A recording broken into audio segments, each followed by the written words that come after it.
Okay, I'm going to go live too on TikTok. We're live, Kat. Here we are. Hi. Hey, everybody. We're live. We are live. Apparently. So I'm Kat Howard with Windermere Real Estate in Woodinville, Washington. And I'm joined by Dan Mellis with Nexa Mortgage in Renton. And we do these live streams once a week. And here we are on time, pretty close to on time. 17 minutes behind. Not too bad. On the right day of the week, Tuesday. That's right. In our world, that is a much better track record than we normally have. I give us an A- for today. It's a struggle. It's a struggle on a weekly basis. That's for sure. So, hey, Dan, how's everything going? It's going pretty good. Yeah, things are going good. Yeah, rates are coming down, Kat. They're coming down. Good. Yeah, they're coming down. Well, they're the last 3 days they've been coming down pretty sharp. Good. And yeah, I'm a happy camper. I was getting a little nervous there, but 6-8 weeks ago, I was like, well, when's the fever gonna break? But I know. So, and then we've got, so we're going to go over stats by Kat for King, Snohomish, Pierce, Mason, Skagit, and Kitsap counties. And then we have a topic today that we want to talk about a couple things really briefly. One of the things is you want to make sure you do your final walkthrough with your real estate broker. And you don't want to wait till 3 days before closing like the contract states. That's the default setting. You want to do it at least 5 days prior to closing. Those would be 5 business days prior to closing to make sure that you do your final walkthrough before you sign your papers. So there we go. Well, you want to do that first, or do you want to go stats by Kat? You want to, I mean, if you want, you want to put that one up first. Yeah, because this is kind of an important topic. It is. Whoops, you got kids up there. Wait a minute. There we go. How's that? Oh, okay. Oh, you don't have the verbiage, huh? No. You don't have my cliff notes? I'm a graphics guy myself. Sorry. Okay, we're winging this, guys. Sorry about that. Listen, the reason why you want to make sure that you do your final walkthrough, there's quite a few reasons. One, you want to make sure the property is in the condition you saw it in when you made the decision to write an offer on it. Two, you want to make sure that there are no plumbing leaks. I look under all the sinks, and you want to run the water and make sure that the drains have not sprung a leak, because a lot of times these houses are vacant and there's watery, plumbing systems don't do well without water constantly being used. And so the gaskets can dry out. And so anyway, you want to make sure. My daughter is a realtor over in Kitsap, and she just had the instance a week ago where two of the drains leaked on their final walkthrough. She got a hold of the agent. She took pictures of the leaking and said these were not leaking, during the time of the inspection, clearly. And so they had the seller fix it. It was $1,400. So very good idea to do a thorough walkthrough. You want to check light switches. You want to check the garage door. Make sure the garage door is working properly, right? Mm-hmm. So just because the inspector said it was working at the time of the inspection, you want to make sure it's working. Just before you close on the transaction, it becomes your problem. So you also want to make sure all the appliances are there that you were told were going to be there, right? So I recently had it happen that a microwave walked away with the seller. And so the broker had to buy us a microwave, right? So they had to replace that.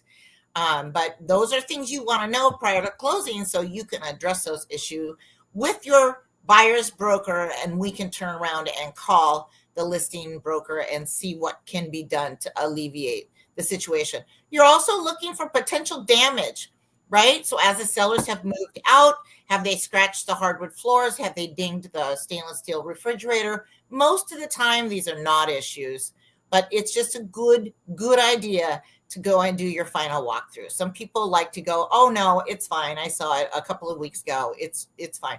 You also want to make sure the sellers moved all their trash out, right? And all their things. So sometimes people like to leave like extra tiles and hardwood, pieces of hardwood flooring. They also will leave things that don't have any value to them anymore, right? Junk. That happens. So you want to politely ask the seller to go ahead and remove the remaining junk on the property, because you don't need to be buying a property with someone else's junk on it, and that's fair. So anyway, those are the reasons why you would want to do a final walkthrough. Cool. To make sure property is in the condition that you saw it in when you made your decision to make the offer. So you also want to make sure they haven't run off with some chandeliers or started digging up plants in the yard, things like that. Sometimes people do things very innocently, and it's our job, buyer and buyer's broker, to find out if any of that stuff has happened. I mean, if it was done inadvertently, and we can rectify that somehow. So, and you can, at that point, if you find out something has happened to the property, we can either ask to have it repaired. 2, we can get monetary compensation prior to closing. And if it really is egregious, we can hold up closing. So those are your 3 options. So anyway, I've had quite a few situations where we've had to make that last minute phone call to the listing broker and say, "Oh gosh, could you come get your junk?" Or a big giant console TV, right? That weighs 500 pounds. It's still in the house at an estate sale. So anyway, that's my 2 cents on final walkthroughs. Very, very, very important to go ahead and handle those. Otherwise, you may be calling the seller, the listing broker, after it closes and begging. So, much harder to negotiate when you don't have any power left. Yes. Anyway, so that is true. Doing your final walkthrough, it's very, very important. Cool. So, yeah. Cool. That was our topic of the day. That was our topic of the week. Yes. Yes. And yes. So let's see. You want to start with King over Stats by Cat? You know what? We were talking just a few minutes ago, Dan, about active listings. So you guys, this is a problem. There's so many active listings on the market right now that have been on the market for greater than 30 days. They get very little attention from the buyers.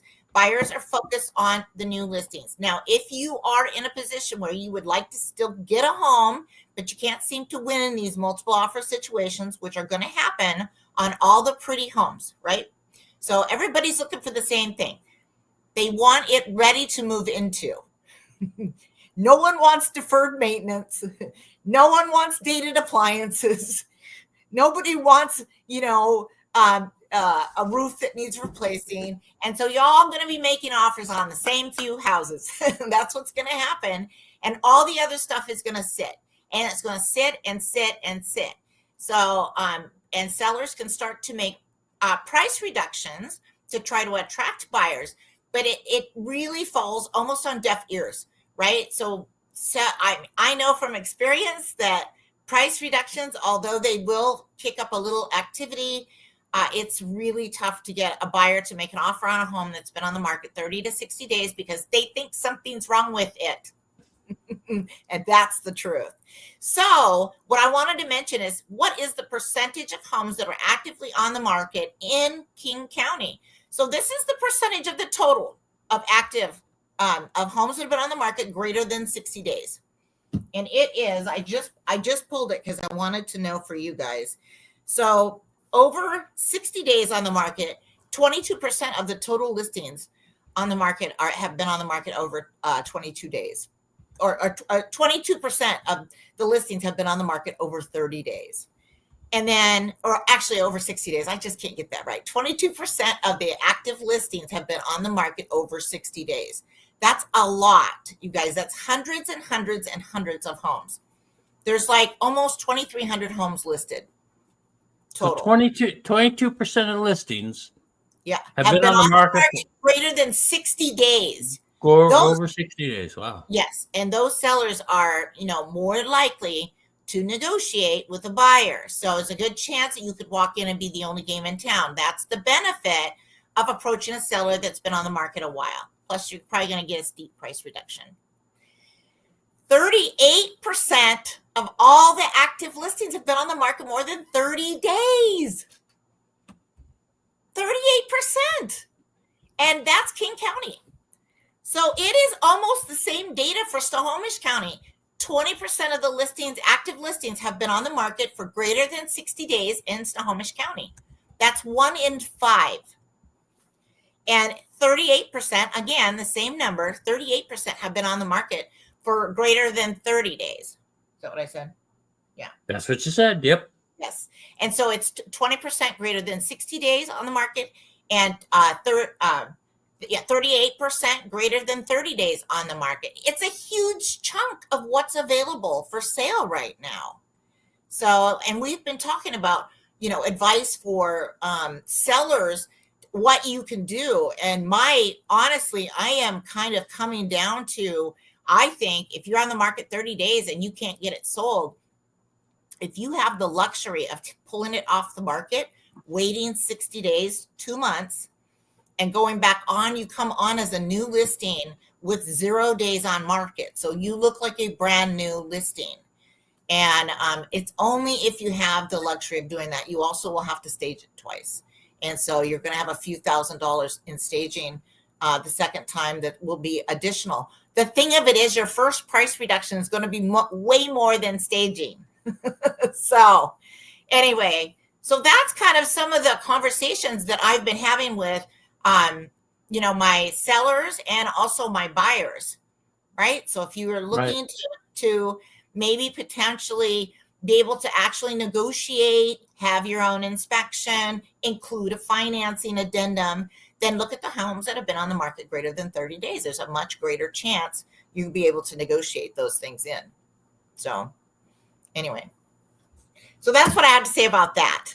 Any questions, you guys? By the way, all you guys on TikTok, you can shoot me questions that I can see the screen so I can answer them because I got my peepers on, just saying. All right. You want to start? Dan, are you ready to do the stats by cat, you think?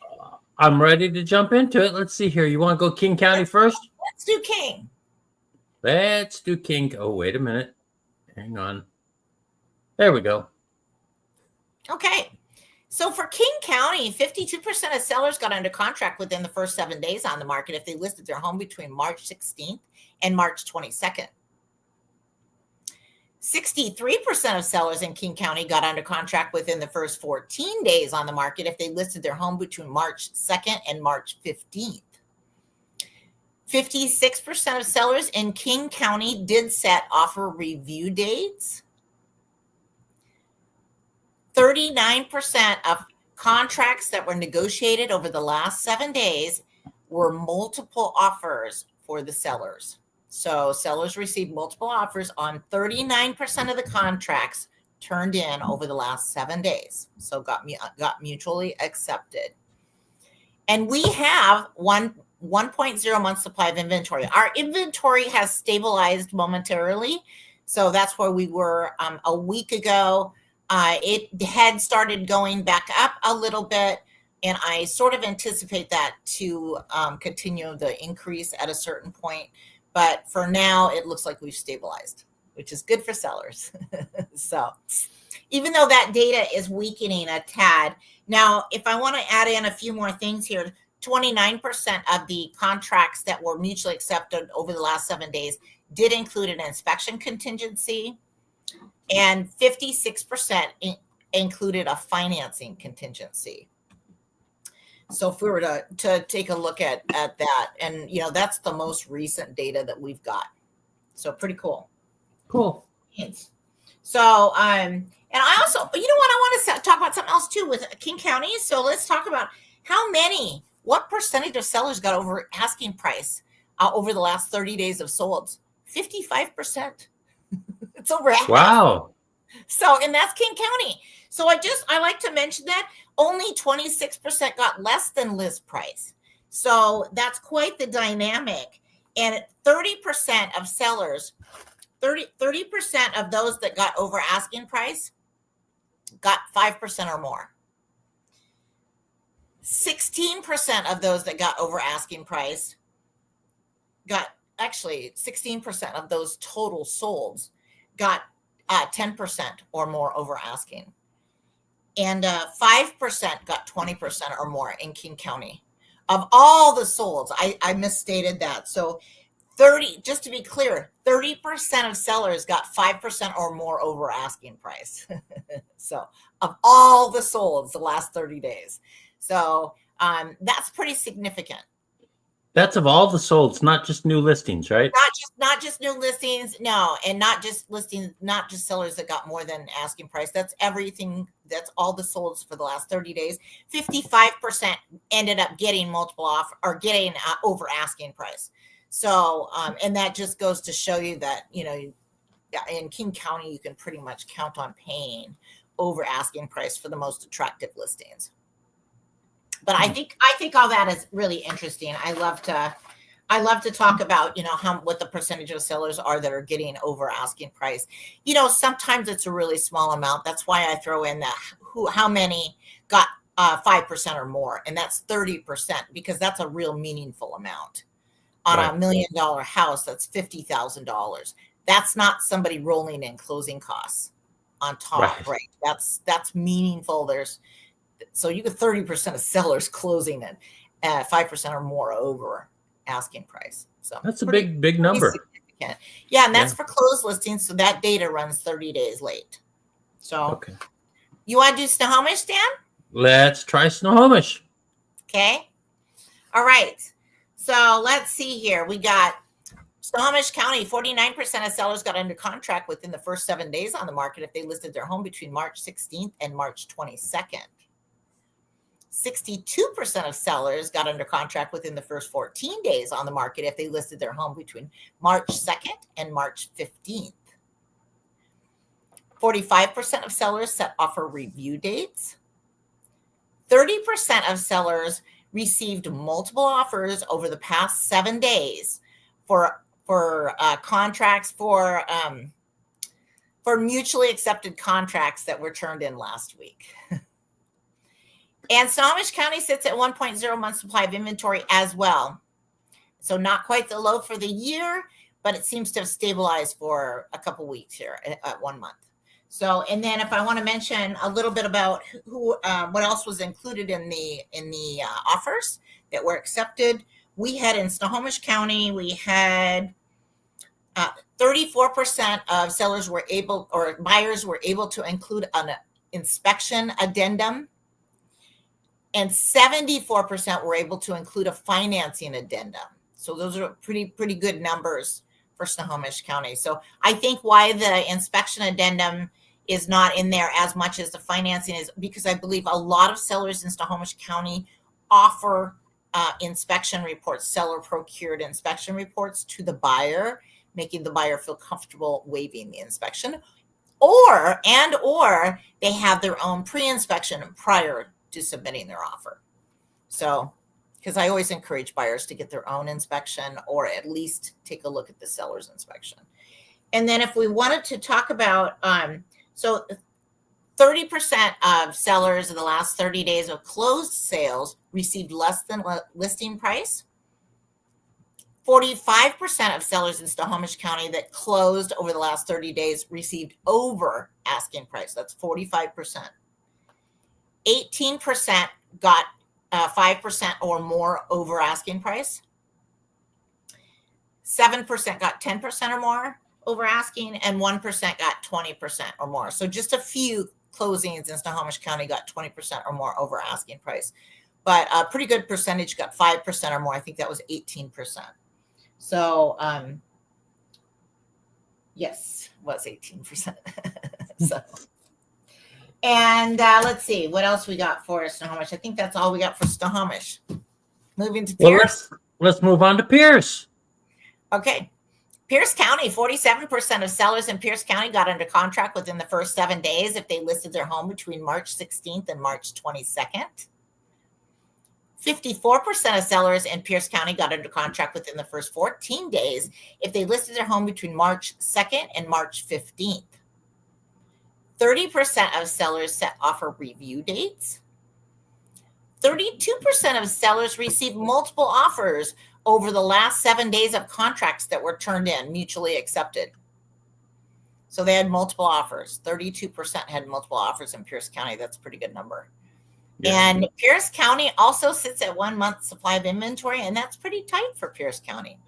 That's low for Pierce. So they have a pretty good market going there. I don't have as much data for Pierce, but I do have some more data here. We have 31% of homes sold for less than list price over the last 30 days of closed sales. 41% sold for over asking price in Pierce County. We had only 9% sold 5% or more over asking price. So most of the sellers, although we have a lot selling over asking price, most of that is going to be, folding in closing costs, right? Maybe 1% or 2% in closing costs.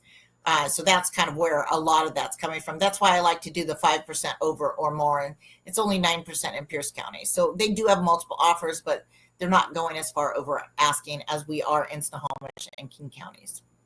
And so, and there was 3% that received 10% or more over asking price. So most of the homes in Pierce County are not going crazy over. The competitions are not as crazy. So, and let's see. And in Pierce County, they're able to include inspection contingencies. We got 63% of those transactions that were turned in over the last 7 days include an inspection contingency. 83% have financing addendums. So almost everyone that needs a financing addendum is able to include a financing addendum. Would be my takeaway on that. So anyway, so that's in Pierce County. Quite well. You want to go down to Mason? You want to go to Mason next, or let's go to Mason. Okay. So Mason County, 47% of sellers got under contract within the first 7 days on the market if they listed their home between March 16th and March 22nd. 44% of sellers got under contract within the first 14 days on the market if they listed their home between March 2nd and March 15th. 7% of sellers to offer review dates, which in Mason County is about right. You really should reserve those offer review dates for those very special properties that include waterfront or amazing water views or a fabulous rambler. 28% of sellers did receive multiple offers in Mason County over the last 7 days on contracts that were turned in. And 1.6 months supply of inventory for Mason County. So I also want to talk about, again, the inspections and finance contingencies for Mason. Again, it's really easy for most buyers to include inspection and financing contingencies in Mason County. 76% of those transactions included an inspection addendum, and 80% of those transactions turned in over the last 7 days included a financing addendum. So Mason County not as competitive and expecting buyers to waive everything, which is what's happening in Snohomish and King. So anyway, so that's Mason County. Let's see, do I have anything else fabulous I want to mention about them? We got 34% of sellers received less than list price in Mason County over the past 30 days of solds. And we have 29% that received over asking price, but there was not a significant number that even got 5% or more over. So that again is more, closing costs, and maybe if there's multiple offers, you're talking 1 to 5% over asking is what's going on in Mason County. So not as egregious of bidding wars, not as competitive, thank goodness, for Mason anyway. So, okay, what do you got for Skagit, Dan? You want to go Skagit? There we go. Skagit County has quite the seller's market going, and they've had some really good numbers the past few weeks. It's kind of exciting. They had quite a large supply of inventory just a few months ago, and most of last year, and the market seemed to struggle a bit, but they are on fire right now. So Skagit County, 63% of sellers got under contract within the first 7 days on the market if they listed their home between March 16th and March 22nd. 53% of sellers got under contract within the first 14 days on the market if they listed their home between March 2nd and March 15th. 27% of sellers in Skagit County are setting offer review dates. 27% of sellers received multiple offers in Skagit County over the past 7 days of transactions that were turned in. And Skagit County with 1.1 month supply of inventory, that is a tight market for Skagit County. So Skagit County on fire right now, relatively speaking, from the 1.1 month supply of inventory. You'll never guess what I'm doing right now, Kat. You recording me? No. What? I'm watching our live stream You're watching our live stream live on YouTube while we're doing this live. Yes, I'm like, oh, look at that. Hey, you guys, ask me questions. I'm in real estate. Do it. I've been doing this for too long. Anyway, okay.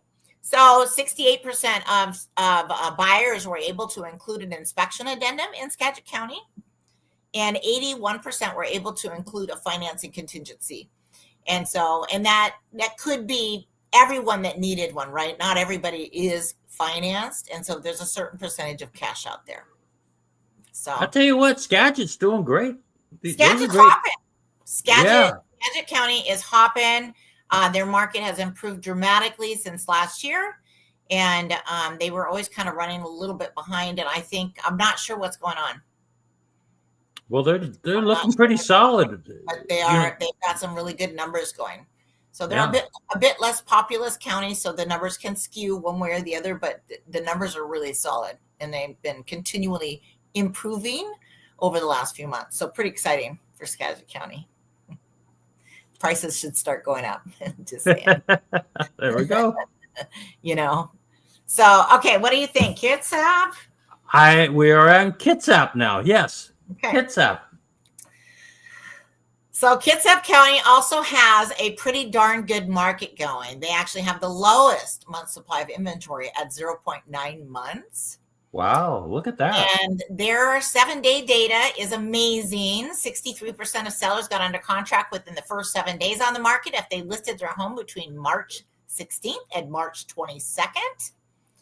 58% of sellers got under contract within the first 14 days on the market if they listed their home between March 2nd and March 15th. 30% of sellers are setting offer review dates. My daughter is making a pretty strong habit of setting offer review dates, but her homes are always very, very well prepared for the market and have maximum marketing exposure out there with, she puts out videos and social media. She does a bang up job on brochures and flyers. So she's just on fire, doing really well with her listings. And she does routinely set offer review dates right now. So it works on properties that are well prepared for market over there.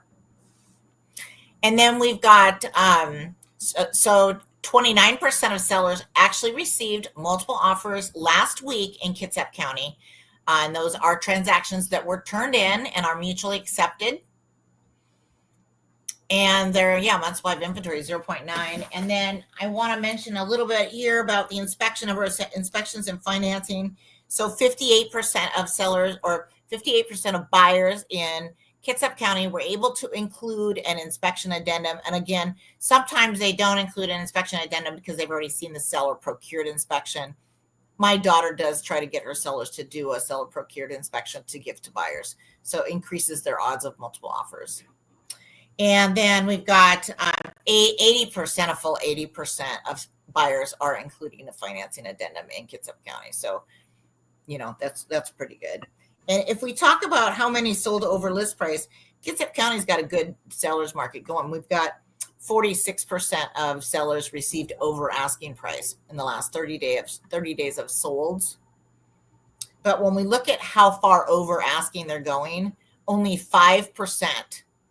Yeah, only 5% went 5% or more over asking price. So the bidding wars are not getting crazy like they are in Snohomish and King counties. So you can still, even though you may be competing, you're not paying that 10, 15, 20% over asking price in Kitsap County, which makes it more affordable.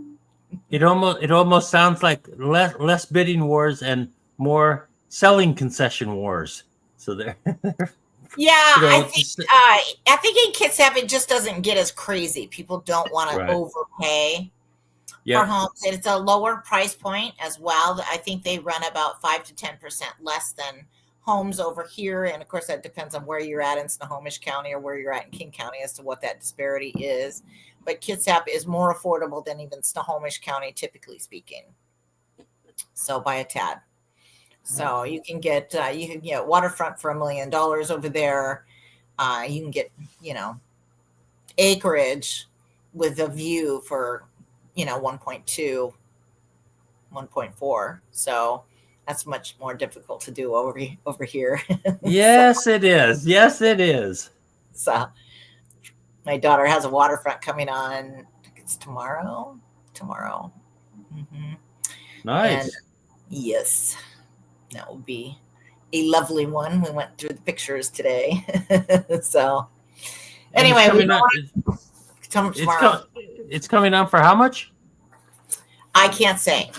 Oh, you can't say. Sorry. Yeah, we're not. I shouldn't be talking about it before it goes on the market. Never mind.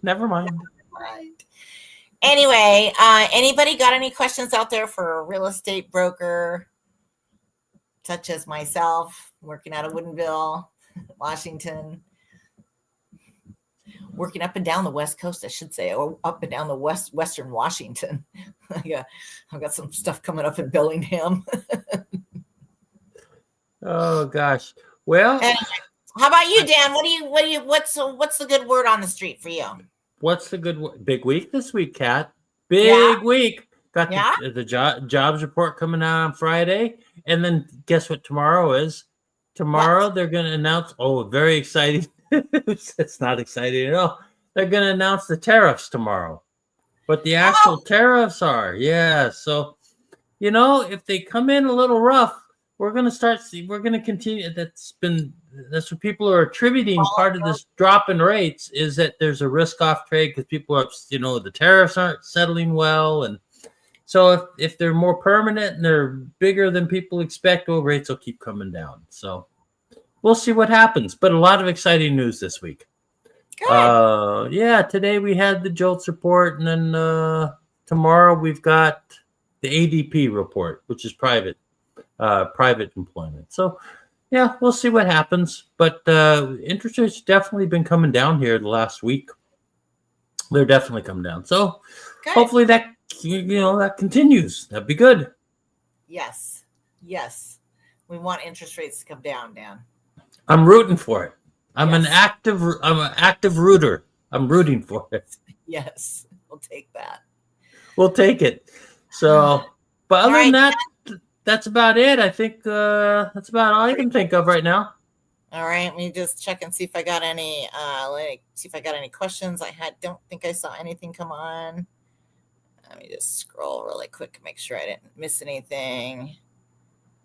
I don't know if I saw Amanda invited pop on today either. Yeah, nope, nothing. Okay, no questions. Okay, then I guess we'll call it good, guys. Thanks for tuning in. We're signing off. All right, thanks, Kat. Bye. Bye.